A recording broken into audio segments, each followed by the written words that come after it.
Welcome back to the show, everybody. We got a great one for you this morning. I believe everything runs on the XRP ledger, and I believe we're going to look at some evidence that is leaning very heavily into that notion. And with that being said, there's a lot of news to get to, so let's just go ahead and roll that beautiful intro. Here we go. This is Digital Perspectives with Brad Kimes. Subscribe for new content notifications. Now, here's Brad Kimes. Come on in. Welcome back to the show, everybody. You can follow me on Twitter at BackupBradleyAbove, and everything that we're talking about here today.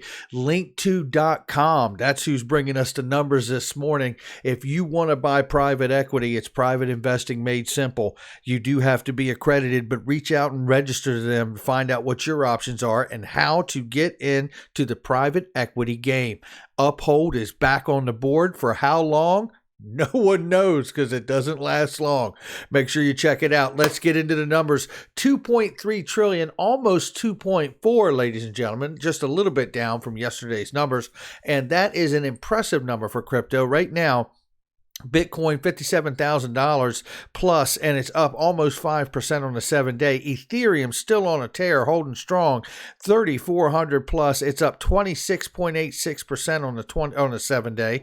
And XRP now back at the number 5 spot here, courtesy of the dereliction of duty and intimidation tactics by the SEC.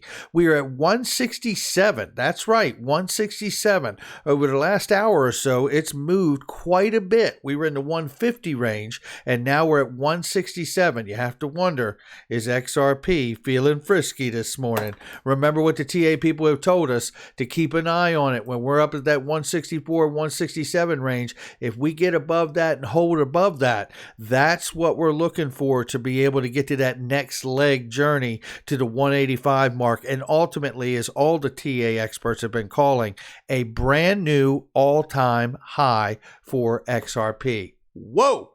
That would be incredible. Let's keep it moving. We're ranging between 151 and 170 right now. Like I said, 166 and steady moving. We were 155 not long ago, so we're up 10 cents here. Let's keep an eye on what's happening. This is the news around the world right here. Shout out to the Land family. Resorts World in Las Vegas announces cryptocurrency partnership. Now, this is bringing it to the masses right here. It says Resort World Las Vegas is partnering with Gemini, a cryptocurrency exchange and custodian. Through the partnership, patrons would be able to use their Gemini crypto wallet to enhance integrated resort experience. It's coming. You see stuff like this, and I just get so excited, and there's a lot more to see that's going to get you very excited. And this is one of them. This is from Michael Val, 5 Links Hall of Famer. Citigroup is reportedly considering offering crypto-related services to its customers in response to rising demand, specifically from asset managers and hedge funds. Did you hear that part? Specifically from asset managers and hedge funds. Multi-millions, multi-billions worth of money managers are looking to get into crypto through Citigroup. They want exposure to this stuff. And the reason they do is because they're tired of seeing their clientele get siphoned off to some other place like a personal exchange for them to go get it themselves. They want to get in the game, and it is coming in a very big way when you see things like this. And it's only really emboldened by this. Huge investment banking giant Goldman Sachs has reportedly opened a futures trading on Bitcoin to Wall Street executives. Hello. This is more of that resounding confidence and affirmation that, yes, crypto is here to stay. Will regulations change things? I think you can bet on it. But the reality is that it's here to stay. If they're getting in the game, this is about to be like a bull market beyond any of our imaginations, with the kind of money that these entities can bring into the space for investment. Now, none of what I say is financial advice, obviously, but that's what we're seeing when we're reading the tea leaves from my house. Here we go. Ripple has stated that for the first 3 months of 2021, its total sales of XRP were 150.34 million, 97% higher than the 76.27 million reported in Q4 of 2020. Whoa. Now, looking here, this is the actual Q1 report for 2021. And this is the number here. I wanted to just bring this entire report is fantastic. You should read it. And I have it on my Twitter. But I just want to read and highlight this section here just to show you what the people with the money are doing. I have one of my core tenets as an investor is that I am stacking my pennies next to their dollars. Well, who are they? Right? Who is that? Well, data indicates that Q1 2020 was quarter of XRP accumulation. The number of whale wallets, the large wallets defined as wallets with balances of at least 10 million XRP, increased from 308 to 319. Similarly, the number of wallets holding between 1 and 10 million XRP increased from 1,125 to 1,196. So regardless of the SEC lawsuit that's going on with Ripple right now and the SEC, I see the people that have the dollars continuing to build their position in this asset, and I continue to stack my pennies next to them. Again, not financial advice.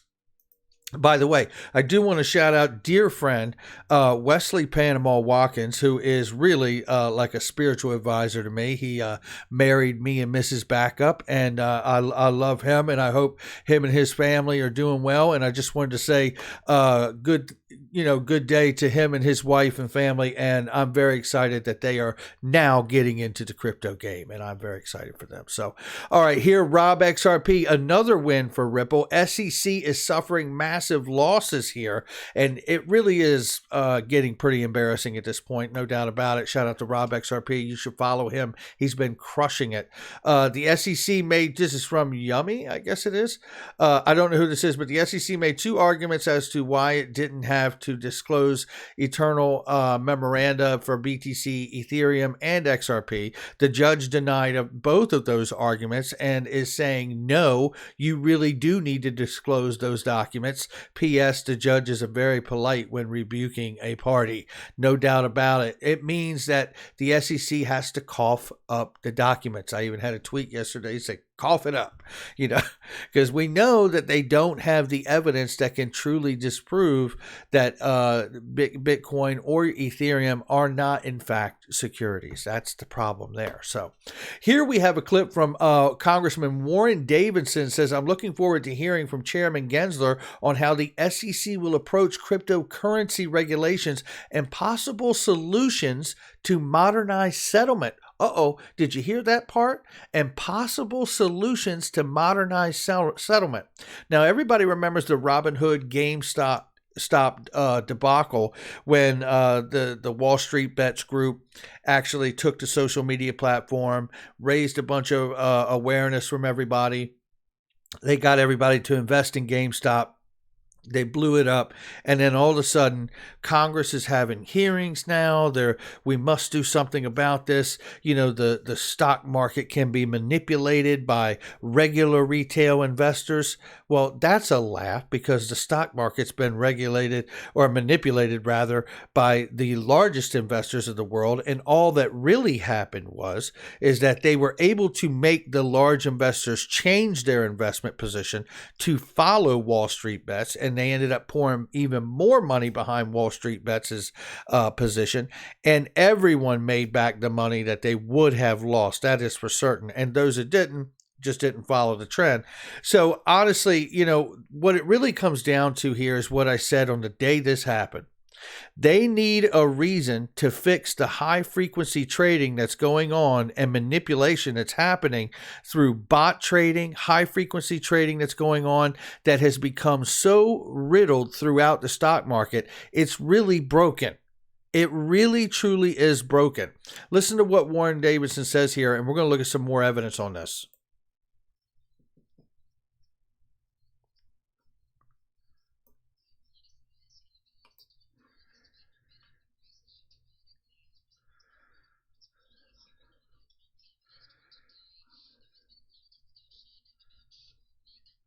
Settlement times to withdraw any potential risk to Robinhood.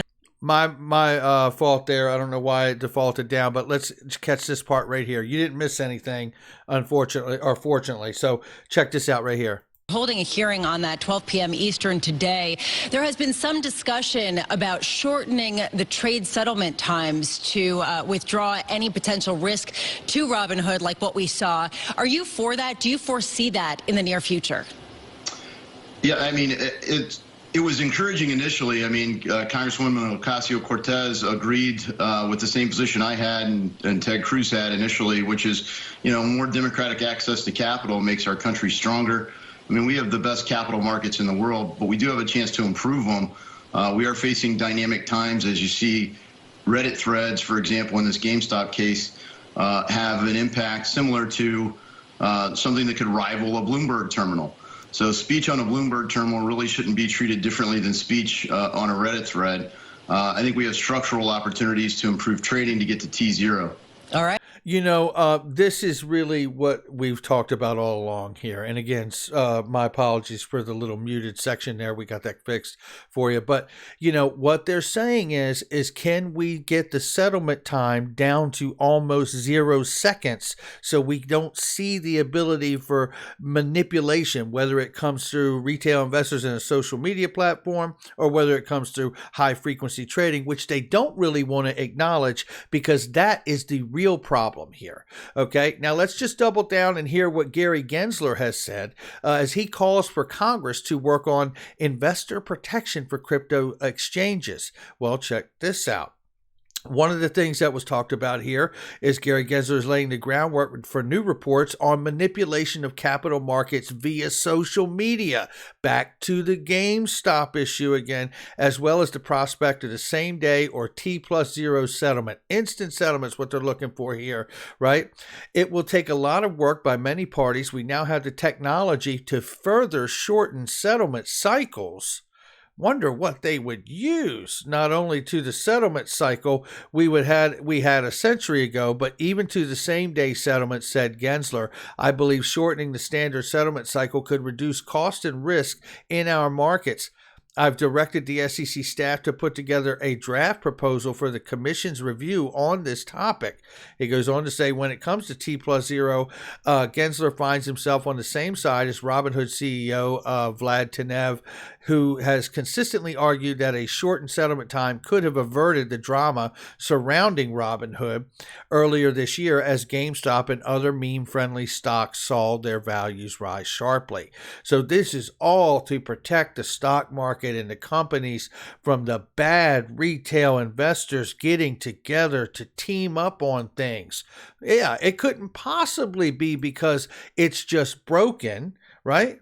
Well, let's hear here because we're getting ready to see a very old clip of the one and only Barry Silbert. That's right. Digital Currency Group, and he's being interviewed about this early company he started called Second Market, which really, as this gentleman says, is doing what? Barry, you have been on a tear. Second Market is a market for private companies. These are people who, before they go IPO. So in a way, you've created your own stock market. That's the way I describe it. Am I describing it correct? Well, you are, but the funny thing is... You are. And basically what he's talking about here is he's talking about the understanding that he has created a new approach to the stock market in the private equity side, right? That's really the first thing. Now, this is over 10 years old. This is 11 years old. I want to take you to a spot here that's so important because I remember this interview, and there's another interview out here where he goes even more in depth about how broken it is. And let me just let this spin right here. Actually, it needs to be a little further up here. Right there. That works. Okay. And here we're going to hear about how high frequency trading and the system is broken. And he's talking about they're talking about the stock market in general, not just the private equity side at the point of this conversation here. Check it out. People coming to your neighborhood and buying houses and apartments just to clean them up a little bit and try to make a little money. They're not actually adding to the value of the community. Exactly. Tyler, we're trading. And he's talking about traders versus long-term investors, how they're controlling the market because they're coming in and doing this a comparable example analogy to just fixer-uppers and then moving out of the market, not bringing real value by investing and holding in these companies. Later, you told me some of those inside stories of Yep. people manipulating stocks and Yep. this high-frequency trading and other nonsense. He's What do you right. think of this whole thing? Well, yeah, it's become a trader's market. There's investors, people. A better way to sort of answer that last question, I think, is there are people who are investors in the stock market, and then there's people who are traders in the stock market.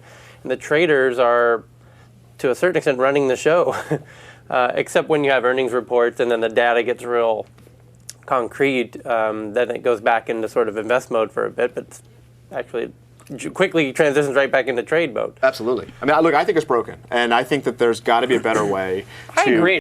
And there it is. And that's Barry Silbert right there from Digital Currency Group. If you don't know, he also happens to be an early investor in a company called Ripple. Just thought you might want to know it. And anyway, that is an 11-year-old conversation. And, you know, and honestly, look, here, what's the goal here? What's the goal here? Well, Barry's going to tell you. Listen to the goal.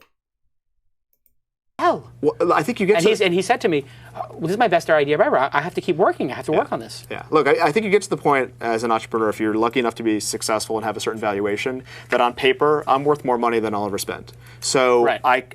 this for me is, we want to change the world. And so... And there you have it. We want to change the world. And he's doing it from the private equity side, as I said, by repackaging, getting these new options and all these different products that exist and really bringing them together. And he created his own market for it. And he sees the idea that the IPO, the traditional path of the IPO, just being broken, not only because of the high frequency trading, but just because of the breakdown that's taken place over the last couple decades in taking a company to IPO. Used to be a 4 or 5 year experience, and now it's a 10-year experience to get to that point where you IPO. And that doesn't work for the company. It doesn't work for venture capitalists, and so on and so on. Now, what does all this mean? Well, what all of this means to me is simply this. Take a look at this. This is a reminder that the Depository Trust Clearing Corporation, the DTCC, is absolutely working on making that come true. And that is, you know, the DTCC, if you're not aware, settles over $1.6 quadrillion worth of stocks and bonds for the world. $1.6 quadrillion worth of stocks and derivatives for the world. Security settlement. And they, in fact, are working on Project Whitney and Project Ion. And here, I'm just going to read you this part to show you that this is something we're working towards. And in current time, coming up from Barry Silbert, we're looking at really coming to the most recent comments from Gary Gensler and Warren Davidson. And what are they talking about? They're absolutely talking about being able to get the settlement time down to near zero. Well, what is possible? What out here can make that happen? Well, I'll tell you what can make it happen. It's the XRP ledgers, what can make it happen. DTCC's proposal are contained in 2 case studies that advance the organization's efforts to evaluate new ways to enhance post-trade processes through digitalization of assets. See, not just my opinion, is it? And here we see Project Ion, Project Whitney are the latest efforts by the DTCC to examine the potential use of distributed ledger technology, asset digitalization, and other emerging technologies. Project Ion seeks to build on DTCC's successful efforts over the past several years to further optimize the settlement process in the public markets, while Project Whitney considers opportunities to provide increased levels of digitalization throughout the private market asset lifecycle. Is any of this hitting home? Because it's driving me crazy in excitement right now. And then it goes on to talk about the digitalization over the past several years has undertaken aggressive with Project Ion analysis to core clearing and settlement processes, aiming to further modernize the backbone of the U.S. capital markets infrastructure. Well, isn't that the tone that they were just setting with this? Isn't that the tone that the Gary Gensler is just setting? Isn't that what they're saying? They're preparing to use the new test from Project Ion and Project Whitney, at least as far as I'm concerned from here, to be able to solve this issue that they're blaming on the retail investor, but it's really the greediest people in Wall Street that they don't want to tell you is the real problem, because it's high frequency trading and bot trading that has ruined the stock market and where things currently are. But I tell you what, little thing like the XRP ledger could help solve that problem, couldn't it? And you know what? And with the help of bringing on somebody like Rosa Rios from the U.S. Treasury, I think that this person here could bring a lot of insight. Listen to what she was doing just back in 2014. And I'm, again, very proud to be part of that. Making American history is what I call it. We are making American history every day. And for those of you who don't know, the next gen $100 note is the last denomination of that particular family of notes. We're working on the future generation of currency. So that is my other job, is I'm the chair of the Advanced Counterfeit Deterrence Steering Committee. So as the chair, I oversee the collaborative effort of designing future currency. And there you have it. And you know what? And she's now working at Ripple. That's right. The 43rd treasurer now working at Ripple. And it makes sense, too, because, you know, if the central banks, the government's largest banks around the world, are in fact using a private ledger to launch digital dollars, doesn't it make sense that the lady who's working on the future of currency be there as well? Yeah, something here is much bigger than any of us, I believe, realize. We've either got it really, really right or really, really wrong. I'll make the video if it's wrong, but I don't think that we are. Not financial advice. Hit the like and subscribe. Leave a comment below. Make sure you share with somebody you know. Don't forget to hit that notification bell too. Tell a friend, and make sure that you check out all the links in the description box and the comment section. They're products and services I use each and every day, and more importantly, they are trusted, vetted links. Know what you click on out here. I'll catch all of you on the next one.